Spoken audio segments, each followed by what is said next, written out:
The Imperial Threat. The Galactic Empire's fleet moved through space like an unstoppable wave. Hundreds of massive warships, their metal hulls reflecting the light of distant stars, closed in on Proxima Prime. The planet was home to humanity's newest colony, and the Empire had decided it would make a perfect example. To them, humanity was a minor species, primitive, chaotic, and unworthy of standing against their galactic rule. On the Imperial flagship, Obsidian Fury, Grand Admiral Kale stood tall, his black uniform pressed to perfection. His cold, calculating eyes scanned the holographic display showing Proxima Prime and the small fleet of human ships orbiting it. The human vessels were laughably tiny compared to the Empire's dreadnoughts, and Kel's lips curled into a smirk. "Are they even armed?" he asked, his tone dripping with contempt. An officer, rigid and nervous, responded, "Yes, sir. But their weaponry is outdated and weak. They don't stand a chance." Kale chuckled, a deep and menacing sound. "Perfect. This will be over in minutes. Open a channel to the human fleet. Let's see if they have the good sense to surrender before I vaporize them." The channel opened, and Kel's voice boomed across the human fleet. "This is Grand Admiral Kel of the Galactic Empire. Your resistance is futile. Surrender now, and your planet will be spared. Refuse, and you will be destroyed." The response came seconds later. To everyone's surprise, it wasn't a surrender. Instead, a cheerful, upbeat tune began playing over the communication line. The sound was so out of place, so utterly bizarre, that Kale frowned. He recognized it as human music, a genre called jazz. "What is this nonsense?" Kale barked. But the music didn't stop.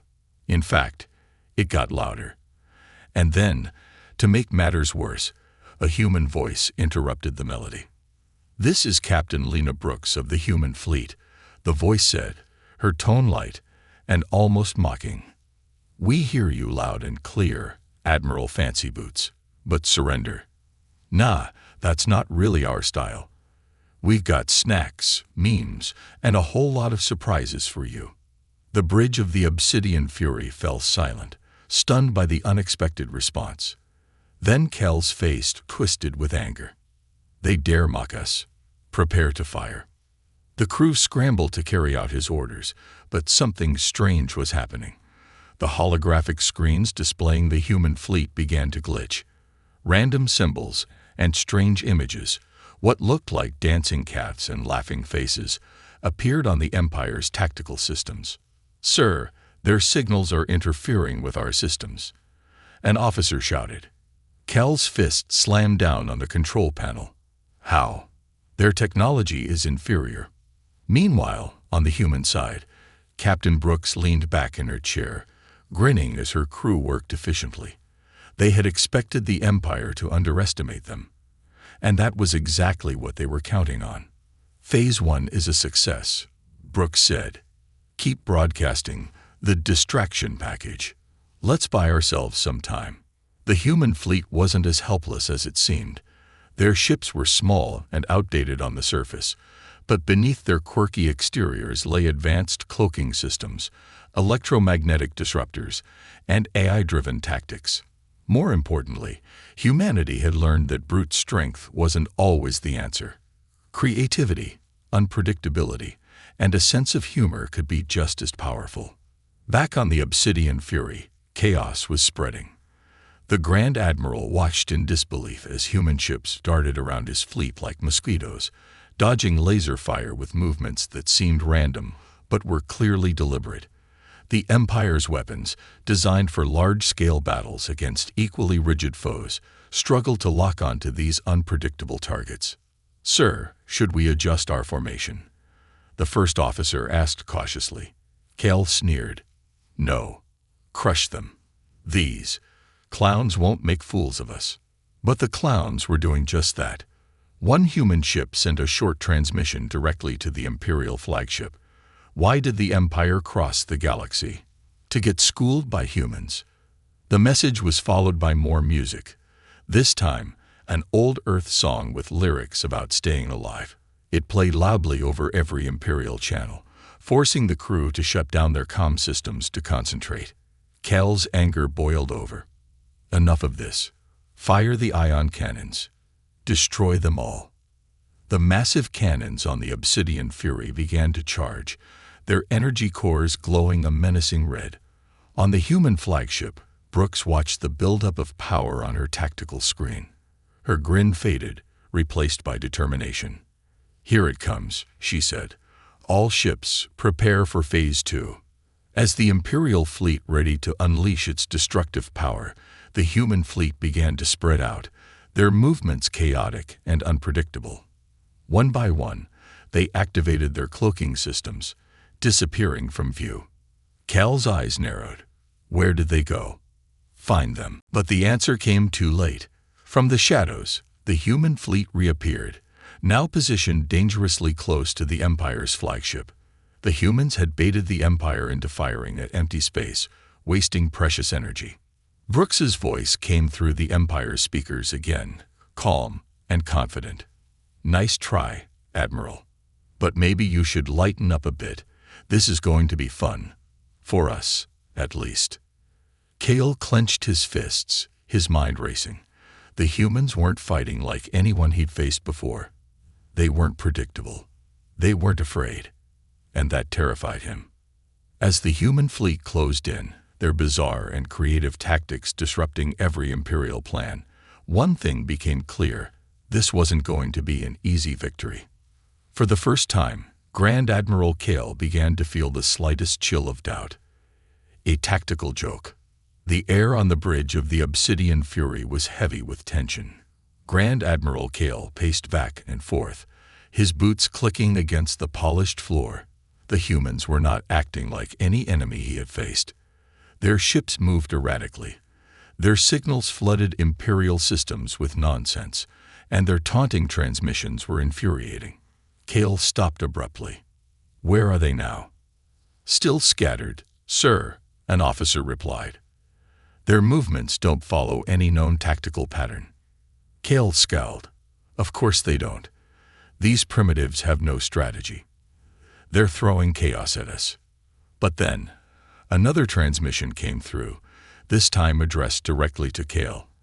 A single line of text appeared on the main screen. "Knock. Knock." The bridge fell silent. Cal stared at the words, his jaw tightening. "What is this?"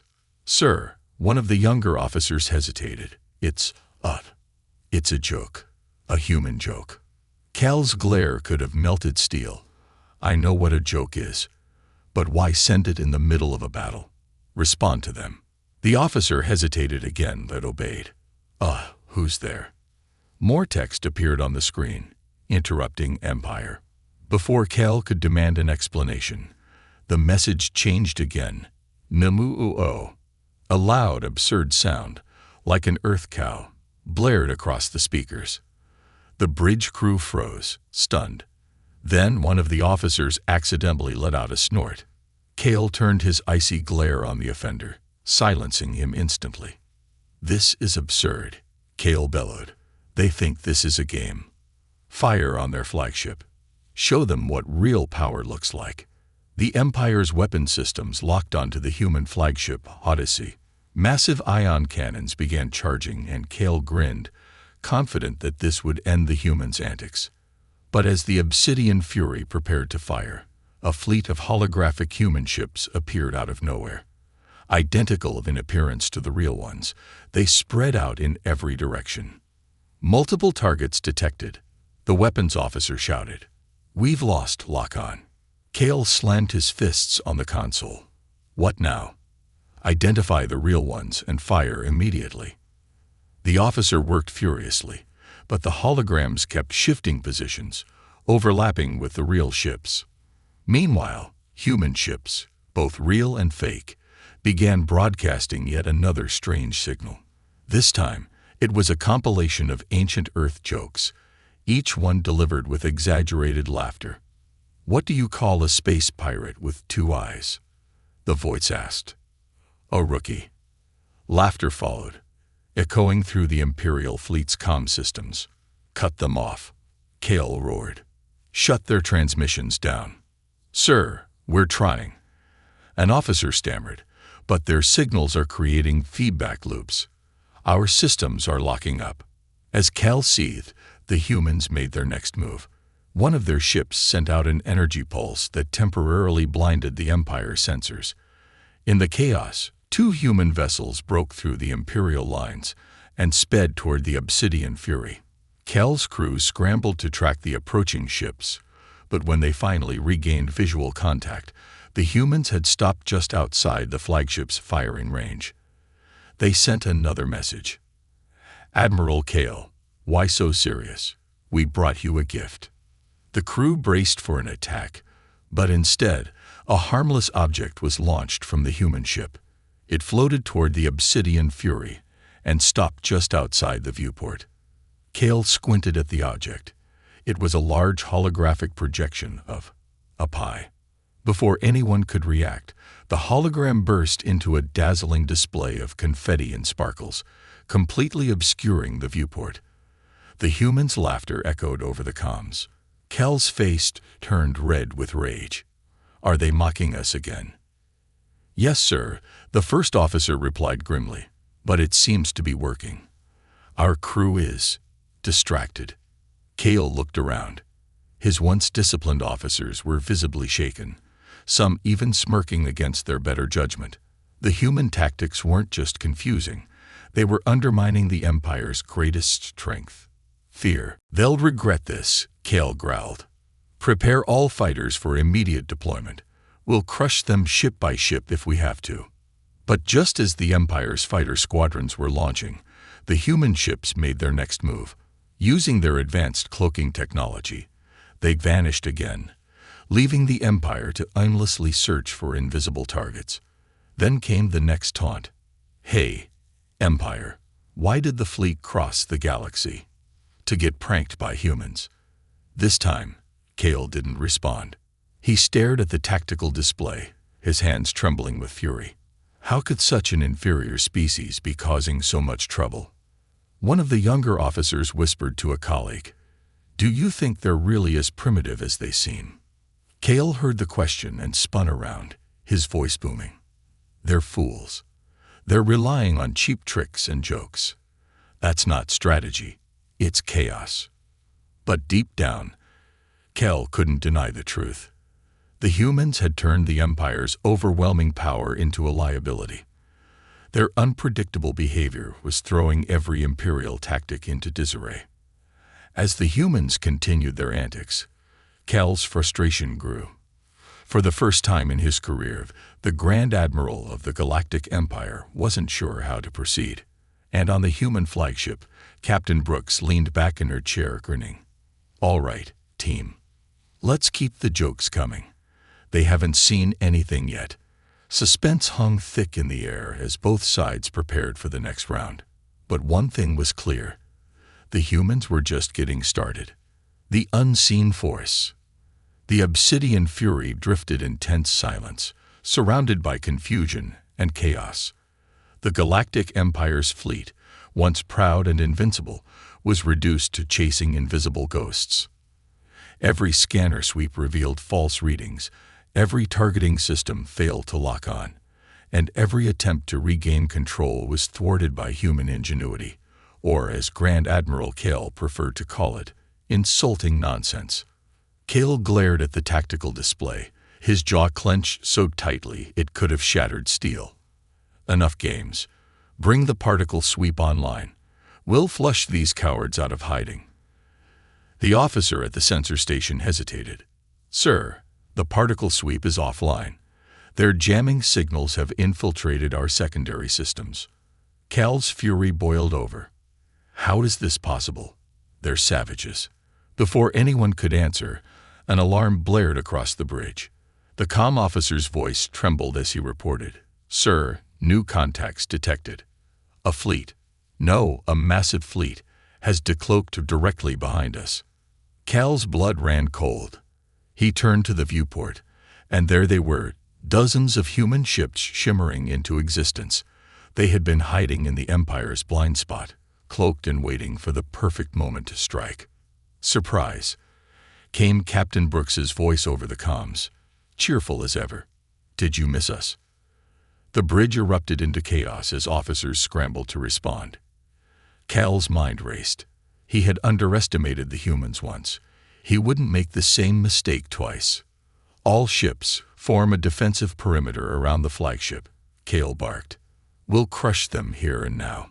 But as the Imperial fleet tried to adjust, the human ships moved in unexpected patterns, breaking the Empire's formation with ease.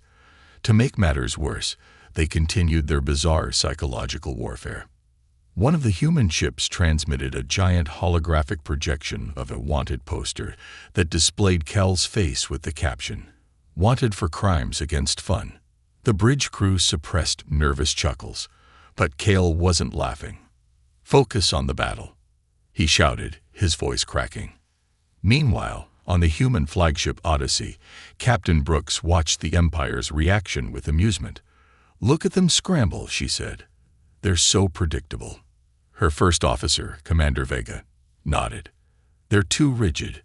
They can't adapt to anything outside their rulebook." Brooks grinned. "Exactly. Let's make them sweat a little more. Bring in the drones." A new wave of small, unmanned ships emerged from the human fleet. They buzzed around the Imperial dreadnoughts like angry hornets, too small and fast to be targeted effectively. The drones emitted blinding flashes of light and strange noises. Some sounded like earth animals, while others blasted nonsensical phrases like "boop" and "you just lost the game." The Imperial gunners struggled to focus, firing wildly at the drones. Each missed shot only added to the confusion. Cal watched in disbelief as his fleet's firepower was wasted on these tiny distractions. "Is this a war or a circus?" he muttered under his breath. But the humans weren't just here to annoy the Empire. They had a plan, and it was about to unfold. On the Odyssey, Brooks gave the next order. "Activate the EMP net. Let's turn the lights out." Several human ships deployed a coordinated electromagnetic pulse, creating a shimmering energy field that enveloped the Imperial fleet. One by one, the Empire's ships went dark, their systems shutting down in cascading failures. Cal's flagship was hit hardest. The lights flickered, and the hum of the engines died. On the bridge, screens went black, and officers shouted in panic. "Status report," Cal demanded. "Sir, we've lost propulsion and weapons," the engineering officer replied. "Communications are down as well." Cal clenched his fists, his mind racing. This wasn't just a tactical embarrassment, it was a humiliation. And then, just when it seemed things couldn't get worse, the human fleet sent another transmission. This time, it wasn't a joke or a song. It was a message, clear and direct. "Grand Admiral Cal," Brooks said, her voice calm but firm, "you've lost control of this battle. Your fleet is in disarray, your flagship is disabled, and your pride is hanging by a thread. Surrender now, or we'll make things even more embarrassing for you." Cal's hands trembled as he gripped the edge of the console. Surrender. To these buffoons? Never. But before he could respond, an explosion rocked the Obsidian Fury. The human fleet had launched precision strikes on key systems, ensuring the flagship couldn't escape. "They got us boxed in, sir," the first officer said quietly. Cal stared out the viewport, his confidence cracking. The humans had outmaneuvered him at every turn, not with brute force, but with creativity, unpredictability, and sheer audacity. As the human fleet moved into position for what looked like the final blow, Cal made a decision. Send a distress signal to the Empire. Reinforcements must arrive before this. Mockery becomes a defeat. But even as he gave the order, Cal couldn't shake the feeling that reinforcements might not be enough. These humans were unlike any enemy he had ever faced. They didn't fight with fear or rigidity. They fought with wit, courage, and a maddening sense of humor.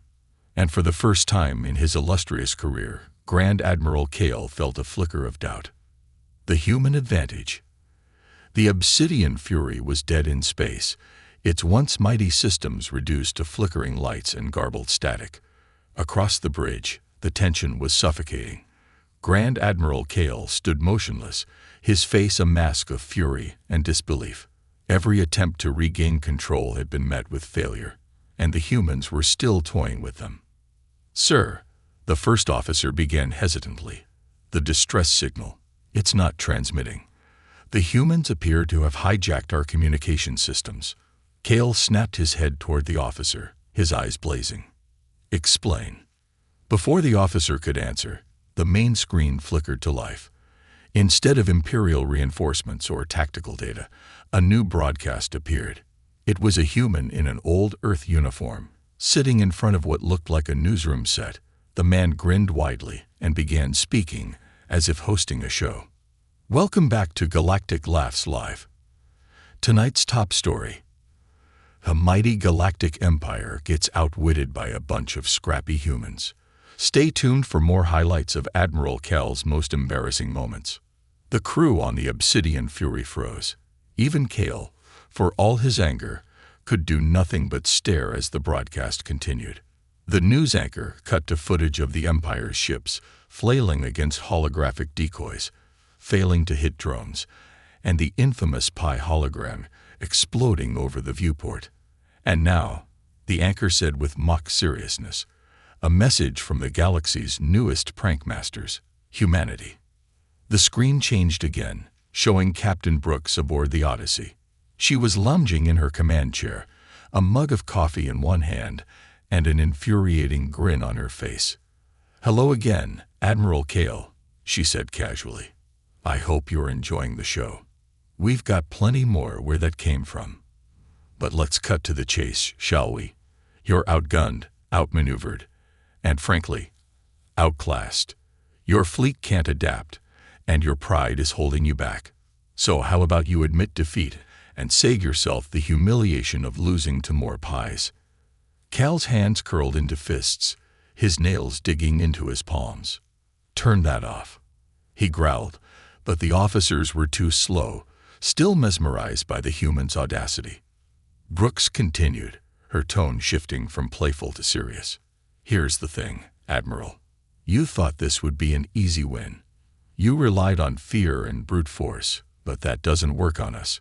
Humans don't fight like the rest of the galaxy. We think, we adapt, and most importantly, we laugh in the face of people like you." The transmission ended abruptly, leaving the bridge in silence. Kale stood rigid, his mind racing. Every instinct told him to lash out, to order his fleet to destroy the humans at all costs. But his fleet was crippled, his systems compromised, and his pride was bruised beyond repair. "Sir," the first officer said hesitantly, "we need to regroup. The fleet isn't responding to orders, and their tactics." Kale cut him off with a glare. "Their tactics are nonsense. It's chaos disguised as strategy." "Maybe, sir," the officer replied carefully, "but it's working." Kale said nothing, his mind a storm of conflicting thoughts. For the first time, the Empire's rigid doctrine felt like a liability. The humans' unpredictability wasn't just a tactic, it was a weapon, and the Empire had no counter for it. Meanwhile, on the human flagship, Captain Brooks watched the Obsidian Fury with amusement. "They're cracking," she said, leaning forward. "Time for the final phase. Let's make this memorable." Her crew moved swiftly, deploying a wave of modified drones equipped with projectors. As they swarmed the Imperial fleet, they created enormous holograms of Earth's greatest comedic icons, from ancient slapstick clowns to exaggerated caricatures of Imperial officers. The bridge of the Obsidian Fury lit up with the spectacle. Kel's officers watched in stunned silence as one hologram, an exaggerated version of Kel himself, complete with a comically large hat and a frown, stumbled around, tripping over its own feet. Kel's face turned crimson. "Enough of this madness. Fire at will." "Sir," the weapons officer stammered, "we can't. The drones are jamming our targeting systems again." At that moment, the humans launched their next move. A small strike team, hidden in cloaked ships, infiltrated one of the Imperial dreadnoughts. Within minutes, they disabled its engines and turned its own systems against the rest of the fleet. The dreadnought began broadcasting a loop of human music and comedy routines, further sowing chaos. The first officer turned to Kale, his voice low. "Sir, they've neutralized another ship. We can't sustain this." Kale stared at the tactical display, his pride warring with reality. The humans were dismantling his fleet piece by piece, not with superior firepower, but with sheer creativity. He hated to admit it, but they were winning. On the Odyssey, Brooks received the report of their latest success. She smiled, sipping her coffee. That should get their attention. Now let's offer them one last chance to walk away with their dignity. The human fleet sent another transmission, this one simple and direct. "Surrender, or we'll make the next round even funnier. Your move, Kale." Cal's fists trembled. The room was silent, every officer waiting for his response. Slowly, he looked up at the screen, his voice low and cold. "Prepare the fleet for one last stand," he said. "If the humans want chaos, we'll give them a war they'll never forget." The battle was far from over, but the tide had turned. Humanity's advantage wasn't just technology or strategy. It was their ability to think outside the box, to laugh in the face of danger, and to use that laughter as a weapon. And for the first time, the Galactic Empire was realizing that no amount of discipline could overcome a truly unpredictable enemy. The turning point. Grand Admiral Kale stood at the center of the Obsidian Fury's dimly lit bridge, his eyes fixed on the chaos outside. The Empire's once mighty fleet was in disarray, ships floundering under the relentless barrage of human creativity. His officers whispered anxiously, their discipline cracking as the absurdity of the situation weighed down on them. Cal's voice cut through the tension. "Prepare the planet breaker cannon. If they want to mock us, we'll remind them why the galaxy fears the Empire." The planet breaker cannon was the flagship's ultimate weapon, capable of obliterating an entire planetary system in a single shot. Its activation was a clear signal that Kale was done playing games. The crew rushed to comply, eager for a decisive victory to restore their shaken pride. As the cannon began to charge, the human fleet fell back, their ships scattering like leaves in the wind. For a brief moment, Kale allowed himself a grim smile. "Fools. They know they can't stand against us." But on the Odyssey, Captain Brooks watched the energy build up on her tactical display with calm determination. "There it is," she said, leaning forward. "They're bringing out the big gun, exactly what we needed." Her crew nodded, already executing their captain's next plan. A small, cloaked squadron of human ships broke off from the main fleet, weaving through the Imperial formation like shadows. Their target, the vulnerable energy cores that powered the planet breaker cannon. Back on the Obsidian Fury, Kale barked orders as the countdown to the cannon's activation ticked down. "Maintain defensive positions. Don't let them through." But the humans had no intention of a direct assault. As the cloaked ships neared their target, they unleashed a payload of small drones, each equipped with magnetic disruptors. The drones latched onto the Empire's shielding systems, causing them to flicker and fail. "Shields are down on the aft sector," an officer shouted. Kale spun to face him. "Reinforce them."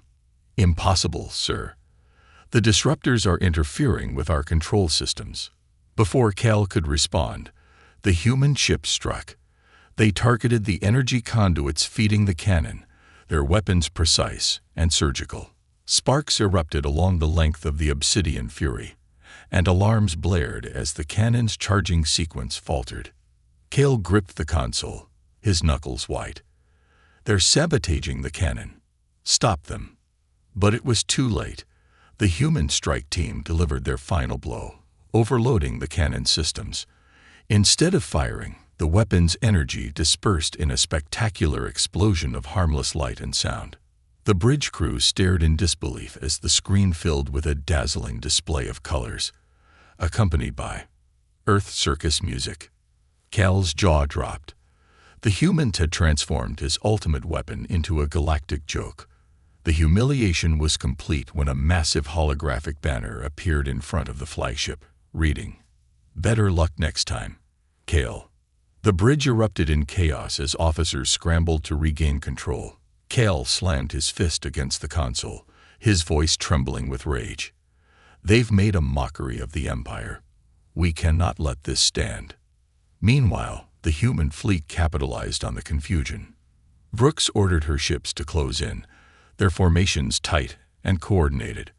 Unlike the Empire, the humans adapted quickly, exploiting every weakness in the Imperial lines. "Disable their engines and weapons," Brooks commanded. "We don't need to destroy them. We just need to show them we mean business." The humans executed their plan with precision, targeting key systems on the Imperial ships without causing unnecessary damage. Within minutes, several dreadnoughts were rendered immobile, their weapons silenced. Kel's fleet, once a symbol of galactic dominance, now drifted helplessly in space. On the bridge of the Obsidian Fury, Kale stared at the tactical display, his pride shattered. A new transmission from the Odyssey appeared on the main screen. Captain Brooks smiled, her tone calm but resolute. "Admiral Kale, your cannon's out of commission, your fleet is disabled, and your systems are compromised. You've lost. There's no shame in surrendering. It's better than losing what's left of your dignity." Kel's fists trembled, but he didn't respond. His officers looked at him, waiting for a command, but for the first time, Kel had none to give. Brooks leaned forward, her expression softening. "This doesn't have to end in total humiliation, Admiral. We're giving you a chance to walk away. Take it. You can tell your Emperor whatever story you want. Just know that humanity won't be an easy target again." The transmission ended, leaving Kale in silence. His mind raced. He had the pride of the Empire to uphold, yet every instinct told him that continuing the fight would only lead to further disgrace. Finally, after a long pause, he spoke. "Send a message to the fleet. All ships are to stand down." His officers exchanged surprised glances but obeyed. Slowly, the Imperial fleet powered down its remaining systems, signaling their surrender. On the Odyssey, Brooks watched the display with satisfaction. She turned to her crew, a triumphant smile on her face. "Good work, team. Let's make sure they get home safely. No need to kick them while they're down." As the human fleet began escorting the battered Imperial ships out of the system, one thing was clear. Humanity had turned the tide, not with brute force but with ingenuity, creativity, and a healthy dose of humor. For Grand Admiral Kale, the battle was over, but the lesson would stay with him forever. Humanity wasn't just another species. They were unpredictable, resourceful, and utterly impossible to ignore. And they had just changed the rules of war. Humanity's message. The Galactic Empire's retreat was unlike anything the galaxy had ever seen. Once proud dreadnoughts now drifted silently, their hulls scarred, their systems battered. Escorting them were the much smaller human ships, moving with calculated confidence. The message was clear. Humanity had won not by brute force, but by outthinking the most fearsome fleet in the galaxy. On the bridge of the Odyssey, Captain Brooks watched the defeated Imperial fleet through the viewport. Her expression was calm but serious, the usual playful glint in her eyes replaced with determination. She turned to her crew, their faces reflecting a mixture of pride and exhaustion. "It's time to send the message," she said, her voice steady. Her communications officer nodded and initiated the broadcast. Across the galaxy, every Imperial outpost, every neutral station, and even far-flung colonies tuned in as the humans spoke not just to the Empire, but to everyone. The screen showed Captain Brooks, standing tall on her bridge. Behind her, the human fleet floated triumphantly, their banners glowing with Earth's vibrant blue and green. Her voice was firm, yet not hostile. "This is Captain Lena Brooks of the United Earth Fleet. Today, the Galactic Empire met humanity, and for the first time in centuries, they lost. Not because we're stronger, and not because we're more advanced, but because we think differently. You see, humanity doesn't fight like you do. We don't rely on fear or tradition. We don't bow to rigid rules. We adapt, we innovate, and when necessary, we laugh in the face of impossible odds. And that makes us dangerous in ways you can't predict. The message shifted to footage of the battle. Imperial ships firing wildly at holograms, drones buzzing through their formations, and the infamous Pi hologram exploding in a cascade of light. Across the galaxy, viewers couldn't help but chuckle, and many started to wonder how such a small species had managed to pull off such a feat. Back on the Obsidian Fury, Grand Admiral Kale watched the broadcast in silence. His officers avoided his gaze, unsure whether to feel anger or relief. Kale's pride had been shattered, but he knew this defeat could mean something more than just humiliation. Brooks continued, her tone softening. To the Empire, we say this: humanity has no interest in war. We're not conquerors, but we will not stand by and let anyone take what is ours. If you come for us again, you'll find we've only gotten smarter. To the galaxy, we offer this: cooperation over domination, growth over destruction, and yes, maybe even a little humor over fear. The Empire's rule was built on control and intimidation. Ours will be built on something stronger: hope. The broadcast ended, leaving a stunned silence across the Empire's networks. Brooks turned to her crew, her face relaxing into a small smile. Good job, everyone. Let's get back to base. We've got a lot of rebuilding to do. But just as the crew began to celebrate, the ship's AI alerted them to an incoming transmission. It was from the Obsidian Fury. Captain Brooks, came Cal's cold, measured voice. You've made your point, but don't think this is over. The Empire does not forget humiliation. Brooks leaned back in her chair, raising an eyebrow. Humiliation, Admiral. I'd call it a learning experience. You've got plenty to think about, don't you? Cale didn't respond immediately, but when he did, his tone was different, less authoritative, more reflective. Perhaps. But know this: the Emperor will not take this lightly. You may have won this battle, but the war. Brooks cut him off, her voice calm but firm. Admiral, there doesn't have to be a war. The Empire has a choice. Keep fighting and risk more defeats like today, or take a step back and realize there's a better way forward. It's up to you. For a moment, Cale said nothing. Then the transmission ended abruptly, leaving the bridge in silence. Brooks sighed and stood. We've shaken them, she said, addressing her crew. But whether they change, that's up to them. For now, let's head home and let the galaxy think about what just happened. As the human fleet turned away, leaving the battered Imperial ships to limp back to their territories, the message they left behind rippled across the galaxy. In the halls of the Empire, whispers of rebellion grew louder. On neutral worlds, small groups raised glasses to humanity's victory. For the first time in centuries, the galaxy saw a force willing to challenge the Empire and win. Humanity's message was simple but powerful. There was a new player in the game, and they weren't just here to survive. They were here to change the rules entirely. The Empire's new path. The halls of the Imperial Palace, once echoing with the confident footsteps of an unstoppable regime, now carried an air of unease. Grand Admiral Cale stood before the throne, his uniform immaculate but his pride battered. The Emperor, cloaked in shadow and radiating authority, listened in silence as Cale recounted the events of Proxima Prime. They humiliated us, Cale admitted, his voice low. Not with superior strength, but with audacity. Humanity is unlike any foe we faced. They don't follow the rules of war. The Emperor leaned forward, his voice sharp and commanding. And you expect me to accept this defeat, to let a primitive species mock the Empire? Cale hesitated, then took a deep breath. Majesty, this was more than a defeat. It was a lesson. Humanity is not to be underestimated. Their unconventional methods exposed the weaknesses in our doctrine. If we continue as we are, this will not be our last failure. The chamber fell silent. The emperor's advisors exchanged nervous glances, unsure how their ruler would respond. Then, to everyone's surprise, the emperor laughed, a low, bitter sound that sent chills through the room. They forced the empire to reflect, the emperor said, rising from his throne. Perhaps that is their true victory. We must adapt, or we will crumble. Cal's eyes widened. You mean peace? The emperor's gaze hardened. Not peace, Admiral.